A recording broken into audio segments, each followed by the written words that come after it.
안녕하세요. 오늘 저희가 함께 살펴볼 자료는요. 가자지구 식량 위기에 이어 식순환까지 생존 위협 심화 이 기사입니다. 전쟁 때문에 식량난도 심각한데 가자지구가 지금 마주한 그 물 위기 이게 얼마나 심각한지 또 주민들 생존에 어떤 영향을 미치는지 좀 자세히 들여다보려고 합니다. 네, 그래서 이번 시간에는 이 가자지구 식순환의 실태랑 그 파장을 좀 제대로 이해해보는 걸 목표로 삼고 있어요. 자, 그럼 바로 시작해 볼까요?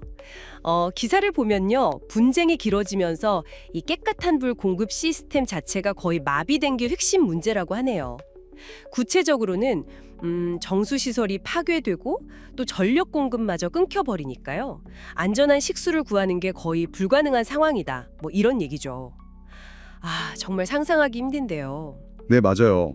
여기서 저희가 좀 주목해야 할 점은 이런 그 기반 시설 파괴가 단순히 불편하다, 이 수준을 넘어서 주민들 건강에 정말 치명적인 영향을 미친다는 거예요. 그러니까 오염된 물이라도 마실 수밖에 없거나 아니면 그마저도 너무 부족해서 물 한 통 받으려고 정말 몇 시간씩 기다려야 하는 그런 현실이거든요. 몇 시간씩이네요. 그냥 듣기만 해도 너무 힘든데 그런 환경에서는 당연히 병이 돌기 쉽겠어요. 그렇죠. 특히 면역력이 약한 어린이들이나 노인분들이 가장 취약하잖아요. 이런 오염된 물은 콜레라나 이질 같은 그 물을 통해서 전파되는 감염병, 즉 수인성 질병의 확산을 정말 폭발적으로 증가시킬 수 있는 거죠. 기사에서도 그 어린이와 노약자 피해가 크다는 걸 계속 강조하더라고요. 영양 실조 상태에서 탈수까지 겹치니까 이게 뭐랄까 복합재난 수준으로 건강 위기가 심각해지고 있다고요. 그리고 그 현지 의사가 깨끗한 물 한 잔이 생명을 구할 수 있다 이렇게 절박하게 호소하는 내용도 있었는데 이 말이 정말 상황의 심각성을 다 보여주는 것 같아요. 네, 정말 가슴 아픈 현실이죠. 이걸 좀 더 넓은 시각에서 보면요. 이건 단순히 목마름 그 문제만이 아니에요. 인간이 살아가는 데 필요한 가장 기본적인 조건, 그러니까 생존 기반 자체가 그냥 뿌리채 흔들리고 있다는 그런 실호입니다. 기사에서도 한 전문가의 말을 인용해서 이 식량과 물 부족이 단순히 먹고 사는 문제를 넘어서 지역 전체의 어떤 안정과 직결된 안보 위기의 성격까지 띈다고 지적하고 있어요. 안보 위기요? 식순환이 어떻게 안보 문제로까지 연결될 수 있는 건가요? 그게 좀 궁금하네요. 네, 그러니까 물처럼 생존에 꼭 필요한 자원이 극도로 부족해지면요. 당연히 이 제한된 자원을 둘러싼 갈등이 심화될 수밖에 없어요.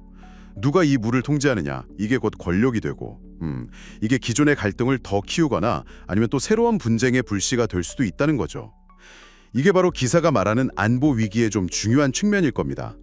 그래서 단순히 인도적 지원만으로는 해결하기 어려운 더 깊고 구조적인 문제를 안고 있는 셈이에요. 그렇군요. 정말 다각적인 위기 상황이네요. 근데 국제사회의 노력 같은 것도 언급이 되던데요. 뭐 유엔이나 다른 구호 단체들이 이동식 정수시설이나 물탱크 같은 걸 지원하려고 한다고요. 네, 그런 움직임이 있는 건 사실입니다. 하지만 기사는 동시에 또 다른 현실적인 어려움도 좀 분명히 보여주고 있어요. 뭐냐면 격렬한 전투 상황이나 봉쇄 때문에 구호품을 전달하는 것 그 자체가 매우 어렵거나 계속 지연되고 있다는 거죠.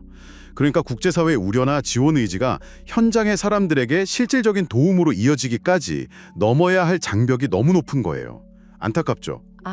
지원 의지는 있는데 전달이 잘 안 된다니 정말 안타까운 상황이네요. 자, 오늘 이 기사를 통해서 많은 이야기를 나눴는데요. 좀 핵심을 요약해보면 어떤 걸까요?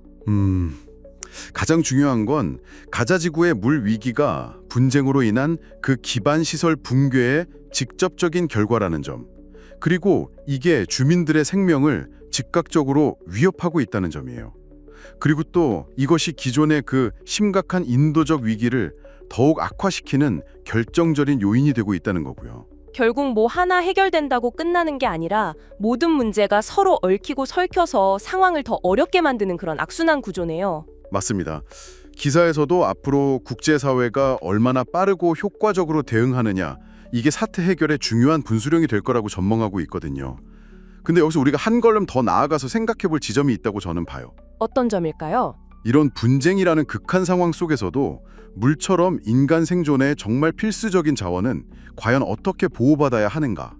여기에 대한 어떤 국제적인 규범이나 실질적인 보호 장치가 더 강화될 필요는 없는가? 이런 근본적인 질문을 던져볼 필요가 있지 않을까요? 이 질문을 오늘 여러분과 함께 좀 고민해보고 싶습니다.